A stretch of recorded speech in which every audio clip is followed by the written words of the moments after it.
transforming musical linguistic objects.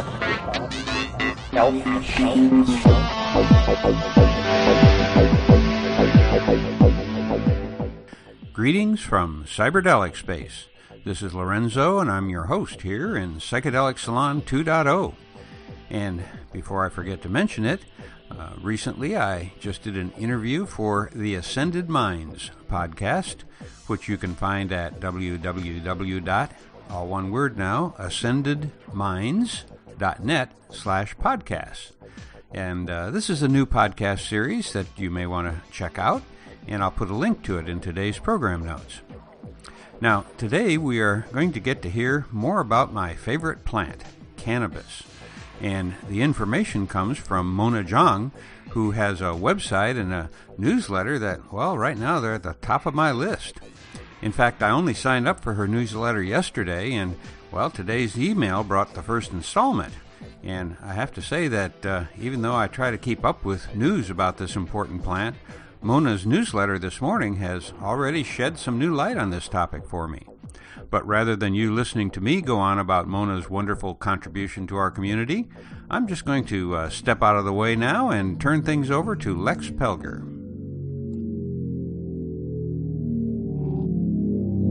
For today's take on the cannabis world, we turn to Mona Zhang, who writes the Word on the Tree newsletter. Of all the cannabis updates out there, Mona's newsletter is my very favorite. Today she'll be sharing about her views of drugs from Beijing to London to New York, and then sketching what she sees in the cannabis world right now. If you have any interest in this old devil's weed, I'd recommend signing up for Mona's Word on the Tree newsletter. Here she is with more. I am very pleased to have Mona Zhang here. She is the curator of the very excellent Word on the Tree newsletter about cannabis updates, and she's here to tell us a little bit about what she's been seeing out there in the wild. Hi, Mona. Hi, Lex. Thanks for having me. No problem. Thanks for taking the time to talk to us. And thanks for taking the time to pull together this newsletter every day. Whenever I see it come in and I see the amount of entries and the amount of stuff going on, it amazes me not only what's happening with weed in this country, but how much you get to see of it and put it all in one nice, handy package. Thank you. That's really my goal with the newsletter, is to give anyone who's interested in cannabis sort of a daily everything you need to know about it. And so before we get into the mechanics of the newsletter, what about your journey with marijuana? How did it start for you that this plant became such an important topic in your life?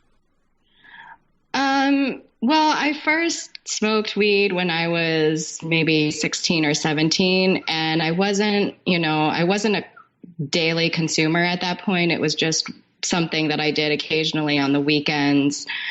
And I did part of my high school in China, and there was no drinking age there. So it was very common for international school students in high school and sometimes even middle school to go out to bars and clubs. That was not like a strange thing. So, I was used to going out and drinking and sometimes smoking weed and sometimes doing other drugs. And that continued into my freshman year of college, which I did in London. And, the drinking age in London is 18, so I didn't have a problem getting into bars and clubs and doing things. And so I moved to New York when I was 20 years old. I was 6 months shy of my 21st birthday. And having been used to being able to go out and do things, it was kind of a shock to me that all of a sudden I couldn't even go to a concert, I covered music for a time for my school paper, and I would have a press pass and I would be on the guest list to go cover a concert, and they wouldn't let me in because of the drinking age. And I feel like it was really at that time that cannabis became a much bigger part of my life, because I just kind of gave up on trying to go out and decided, what, this isn't worth it. I'd rather just stay home and smoke weed. So that was really at that point, I became a daily cannabis consumer. I found that it really helped me in a lot of ways because, as you know, alcohol has a lot more harms associated with it and, causes really bad hangovers. And And it helped me, like using cannabis as a reward really helped me get a lot of work done in school too, because I'm not the kind of person who can smoke weed and write. I'm not the kind of person who smokes weed and does work. I'm the kind of consumer who is motivated. Like, I want to smoke weed, so I want to get my work done so that I can reward myself with a joint, you know? So I use it a lot in school to motivate me to get homework done. And also just use it more as a recreational substance on the weekends instead of going out and drinking. And once I became 21 and I was able to go out and drink, I realized that I really preferred cannabis. And so that's really kind of how it started. And yeah, like it became something I cared a lot about once I learned more about it, and once I learned about the history of prohibition and the social justice issues surrounding the plant. That makes sense. And to talk about the motivation of how differently it affects people is really interesting, since I'm sure you get to see a lot of that. What was it like to see the motivations behind weed smoking and drug taking in China versus England versus the United States?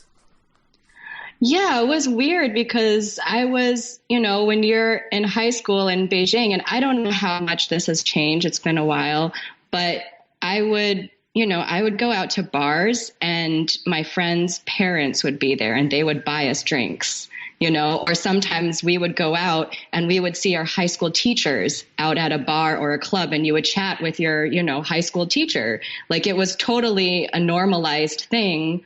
Not that people didn't abuse alcohol. I mean, there was still plenty of binge drinking happening. And drug use, too, I think is a bigger thing in China than people think, because there are very strict drug laws in the country. But at least when I lived there were a lot of really cool, there was a rave scene. There was, a lot of harder drugs available. I think that they really cracked down before the Olympics, and that whole scene probably has changed a lot since I moved away. But I mean, I still know plenty of people expats who live in China who consume illicit drugs, and that culture is still alive and well there. And in the UK too, and Europe in general, I feel like they're, going out, depending on the place, it can be a more drug-driven party versus an alcohol-driven party.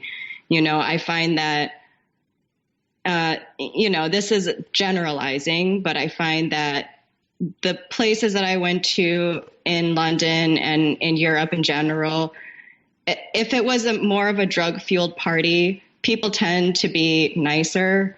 People tend to be less aggressive. People tend to say, "Excuse me," when they're trying to get through the dance floor. Whereas in the States, I found that it is a lot more alcohol driven, and there's a lot more aggression, and there's a lot more pushing to get through the dance floor. And there's a lot of drink spilling, and it's just, I don't know. It's kind of weird to see how, like, depending on the prevalent drug of a gathering, how that influences people and influences the whole atmosphere of the party.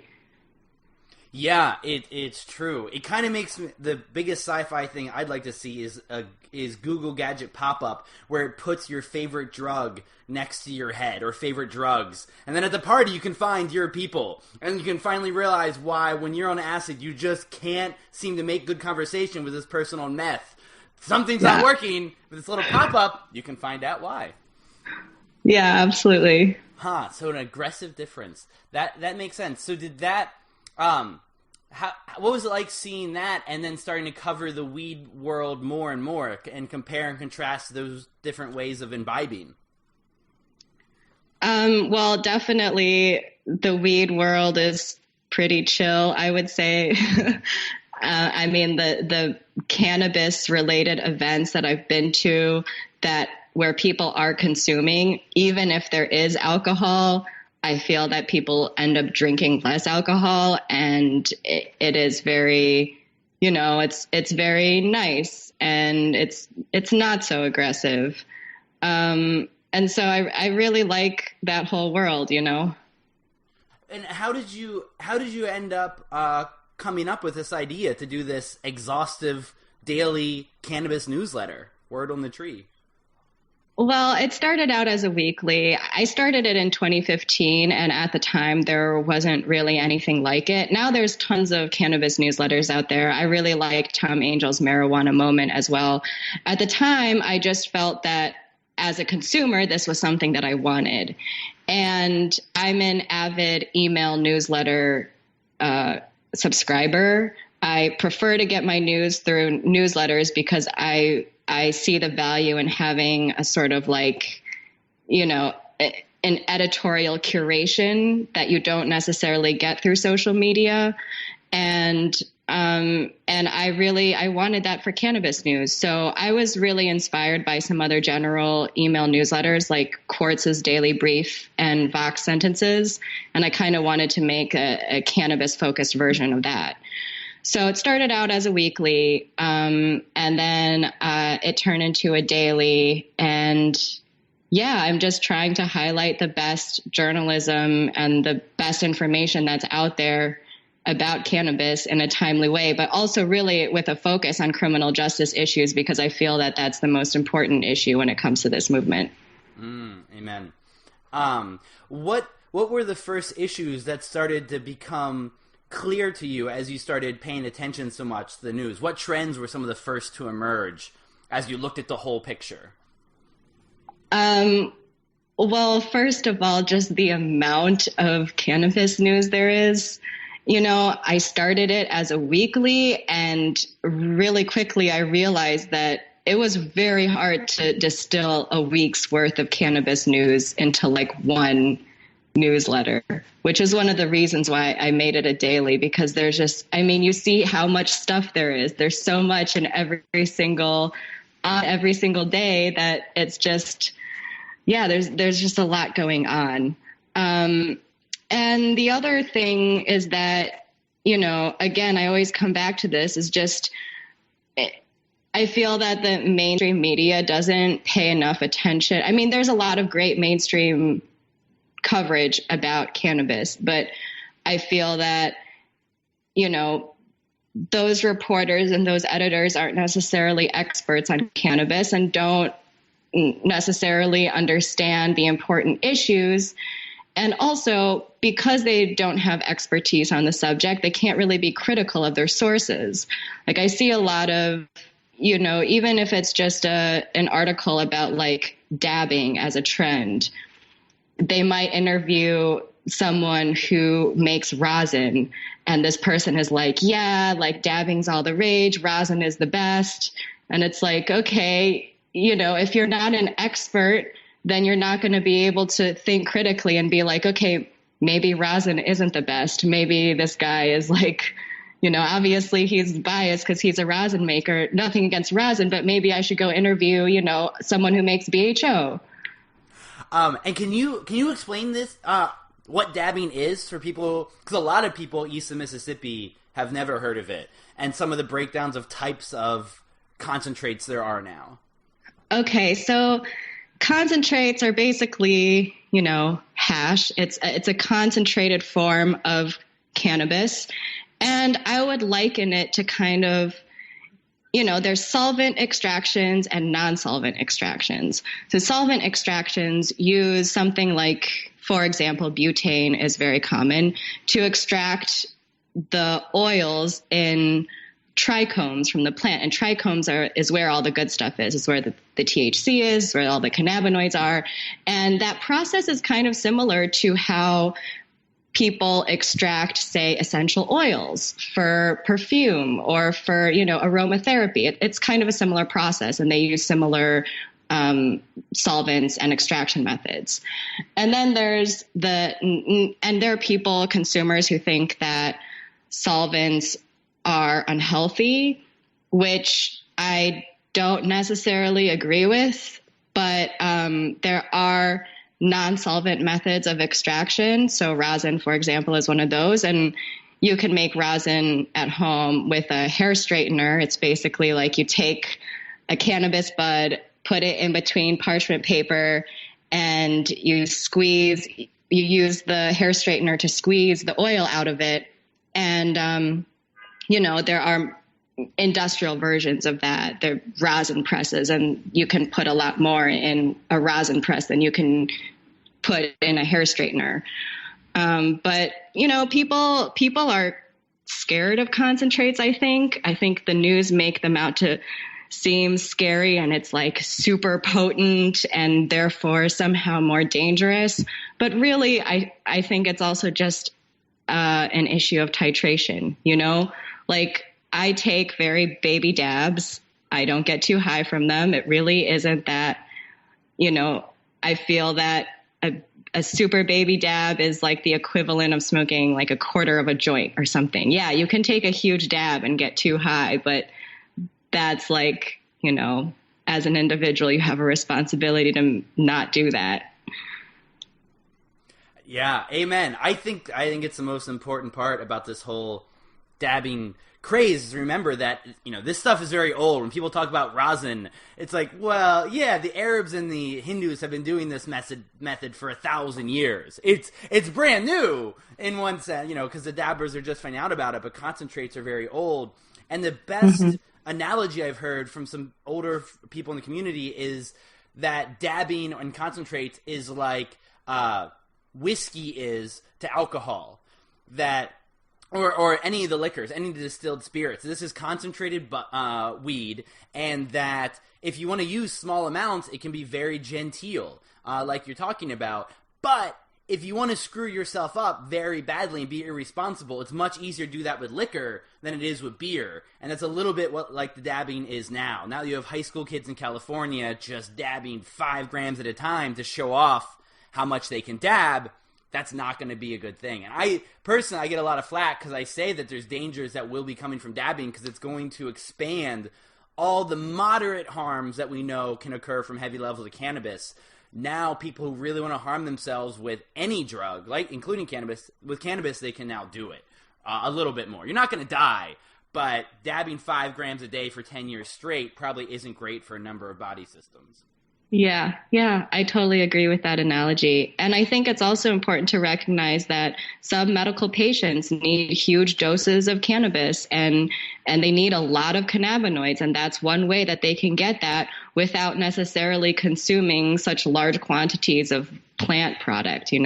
People are worried about the health effects of dabbing, but others will argue that, you're inhaling a smaller amount of plant material, which ends up being healthier in the long run. Yeah, amen. I think for a grandma out west with severe back pain, small amounts of dabs are such a safer way to do it than a bunch of joint hits. And especially what I see the most is for veterans with PTSD. A lot of those people who served are smoking incredible amounts of pot amounts that would absolutely knock me out and have knocked me out. But that's what it takes for their brains to calm down to normalcy. And it really speaks to the level of, you don't know what level of drug is good for anyone else. Some people can take huge amounts of morphine and it barely touches their pain. And for others, it will completely screw up their life. I think it's the same thing for dabbing. You can't know if that's what level of use is right for somebody else when I see how much these guys take in. Yeah, I totally agree with you on that. Yeah, it's complicated stuff. Now I wanted to get the fun part of your bird's eye view of knowing so much about the weed world. So the first question would be, what's your general take on what's happening at the federal level right now with cannabis? I know it's a lot, but what stands out to you? I am not optimistic about this administration, and I feel that in general, the industry is a little too optimistic. There's a lot of arguments that, the federal government doesn't have the resources to crack down. Yeah, I agree with that. They don't necessarily have the resources to raid every dispensary that's out there in legal states. Another argument is that, This is bringing in too much tax revenue. Like the industry is too big to jail, as some people will say. The industry is $7 billion. That is like the profits of one pharma company in 1 year. Like in the grand scheme of things, it's really not that big. And also, similar to that is the argument that it's bringing in too much tax revenue for states that have legalized it. And yes, it's a big source of tax revenue, but states have multi-billion-dollar budgets, and cannabis tax revenue is in the hundreds of millions, and so also on the macro level, it's not that much if you look at an entire state's budget. I think that while the federal government does not necessarily have the resources to do a widespread crackdown on the industry, I think there are a lot of ways that they could really hurt the industry.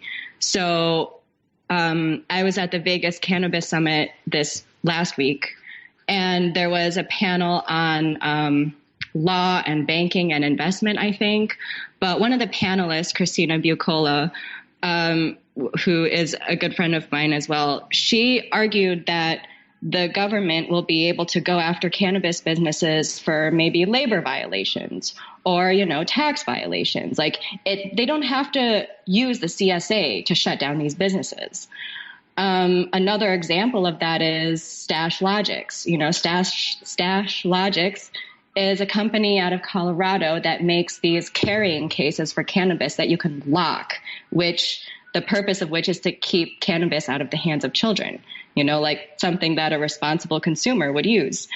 Their products got seized by the CPB, and it had a devastating impact on the company. The CEO had to lay off all of his staff, and this is a product that isn't outwardly used for pot.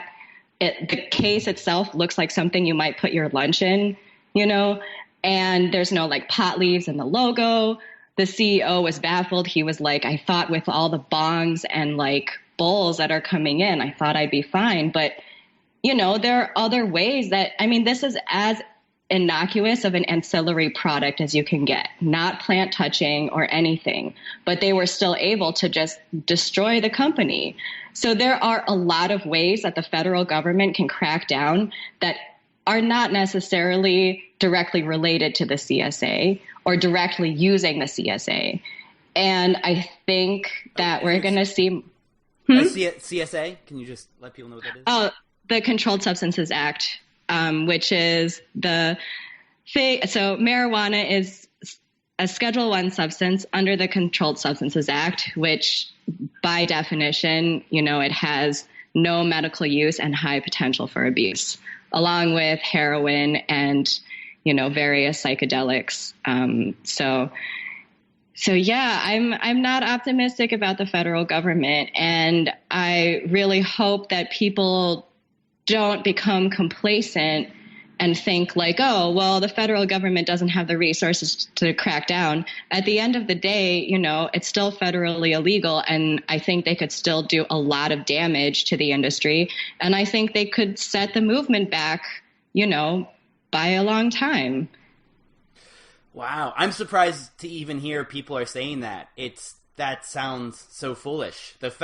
It's so much fun for cops to go and bust pothead growers, and there's plenty of cops to do that. Operation Delta 9 under Reagan in 84. They only arrested like 150 growers, but they dropped boots on all 50 states and put 250,000 plants in the incinerator. And there's no reason that can't happen again.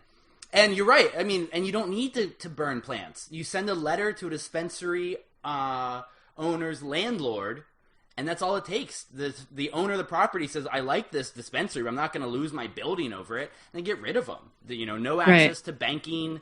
Like you said, there's so many better tools with taxes and labor laws and things like that. When people say this is done and solved, it shows no knowledge of history.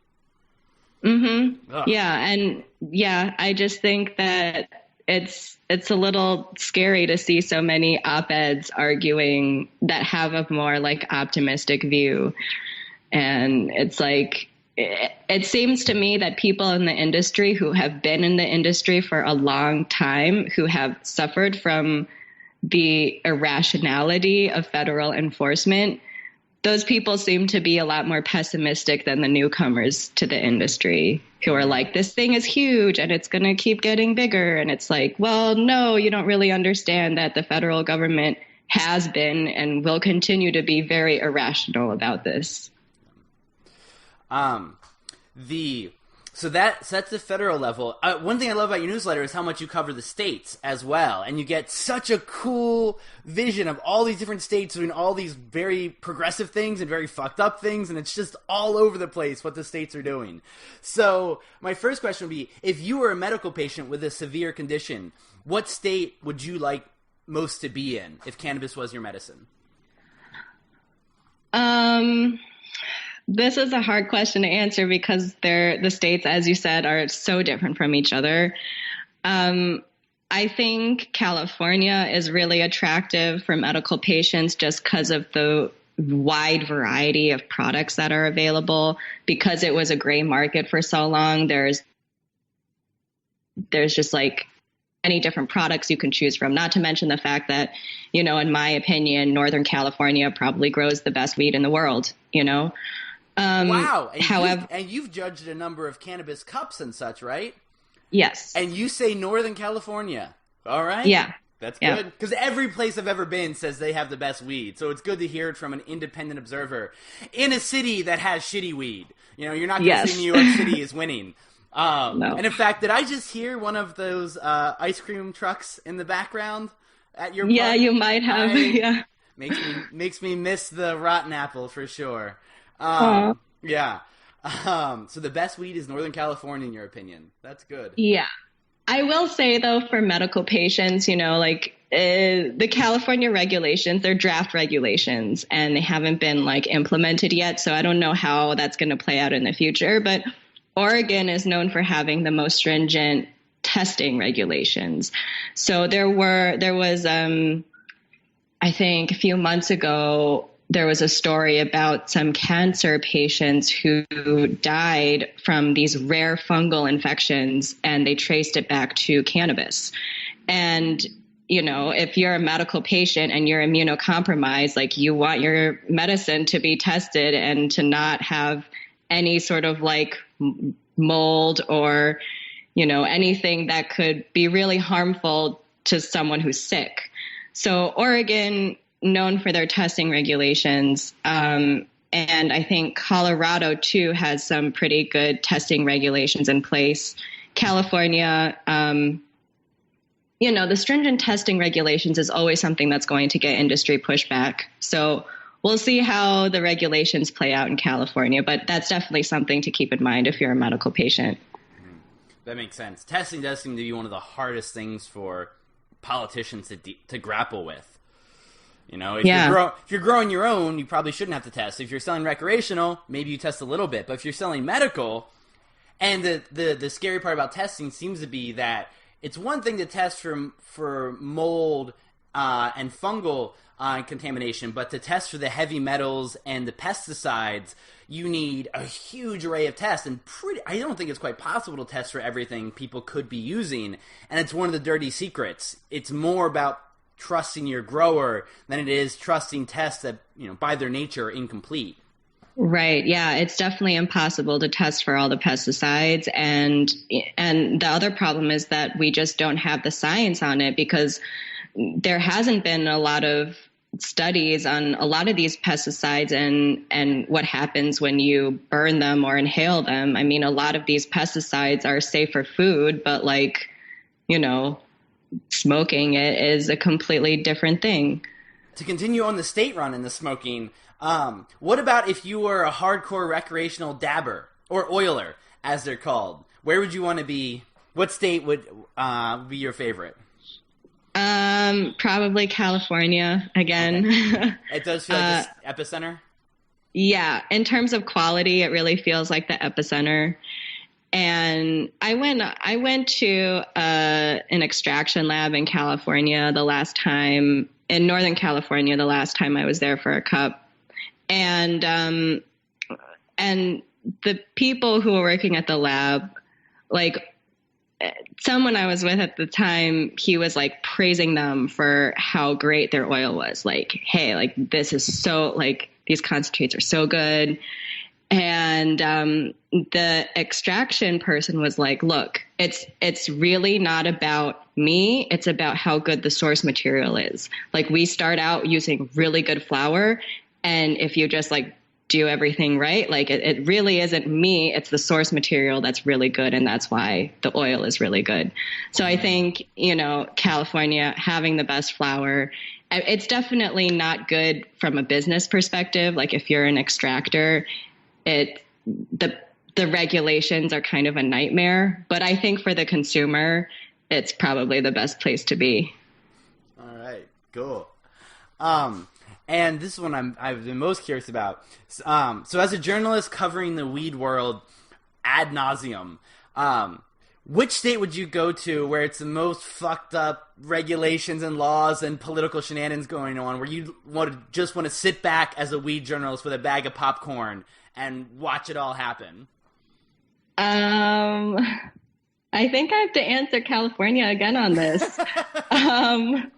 It's really, like, I'm not a lawyer or a legal expert, but the lawyers that I've talked to about the regulations in California all have the same reaction, which is, oh my God, this is really fucked up, And it's just, the whole issue of it producing so much cannabis and like most of it gets trafficked out of state, and now it's trying to make the gray market into a legal market, and then there's state regulations, and then there's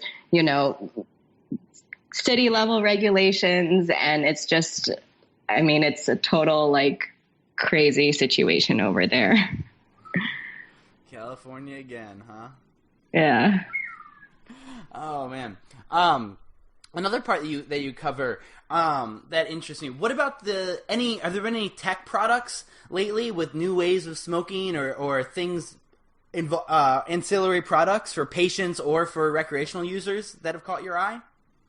Well, the vaping world is really interesting.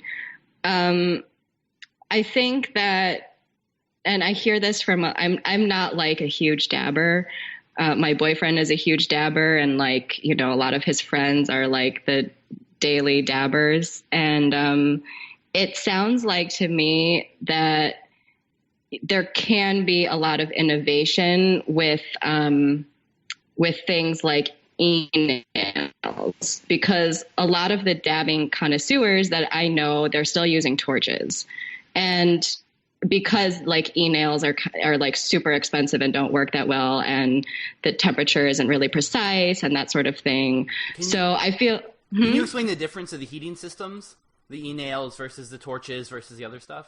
Yeah. So, so for dabbing, you need a rig, and on the rig is like a nail, and this can be made out of titanium or quartz.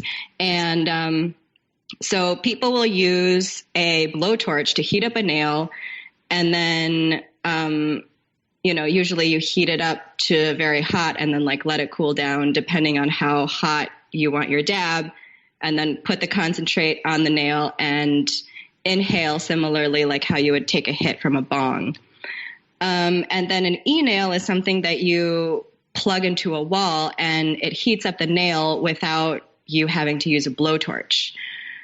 So yeah, those are the main things that are out there. And of course there are vape pens, which there's there's so many different kinds of vape pens, but Puffco, I know, had one product that really sought to replicate the experience of dabbing from a rig. Like it had the concentrate, you have the concentrate on like a thing, and it doesn't touch any of the heating elements.